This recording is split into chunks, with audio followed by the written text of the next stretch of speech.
കുംഭമേളകളിൽ ഹരിദ്വാർ, കാശി, ഉജ്ജയിൻ, നാസിക് ഈ 4 സ്ഥലങ്ങളിൽ നടത്താറുള്ളൂ. അതിനൊരു ഐതിഹ്യമുണ്ട്. കാരണം ദേവാസുര യുദ്ധം കഴിഞ്ഞ് അമൃത് കൊണ്ടുപോകുന്ന സമയത്ത് അമൃത തുള്ളികൾ വീണ സ്ഥലമാണ്. അത് മാത്രമേ കുംഭമേള എന്ന് പറയാവൂ. വേറെ എവിടെയും കുംഭമേള എന്ന് പറയുന്നത് ശരിക്ക് കുംഭമേള അല്ല അതൊന്നും.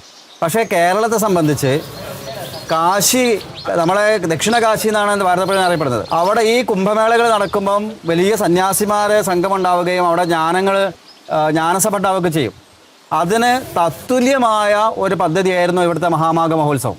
കുംഭമേളയ്ക്ക് തത്തുല്യം, അതേ പ്രാധാന്യമുള്ള അതേ തത്തുല്യമായ ഒരു കാര്യമായതുകൊണ്ട് കേരളത്തിൻ്റെ കുംഭമേള, കേരളത്തെ സംബന്ധിച്ച് കുംഭമേളയുടെ പ്രാധാന്യമുള്ളൊരു പ്രോഗ്രാം കേരളത്തിൻ്റെ കുംഭമേള അങ്ങനെയാണ് പറയുന്നത്. അല്ലാണ്ട് ഇത് അവിടെയൊക്കെ നടക്കുന്ന കുംഭമേളയാണ് ഇവിടെ കോപ്പി ചെയ്യുന്നതെന്നില്ല.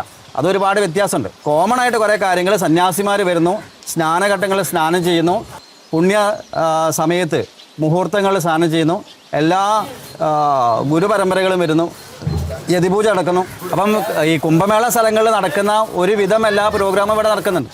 അതുകൊണ്ട് നമ്മൾ ഈ സീക്വൽ ടു കുംഭമേള, കേരളത്തിൻ്റെ കുംഭമേള എന്ന് നമ്മൾ അഭിമാനത്തോടു കൂടി പറയണം.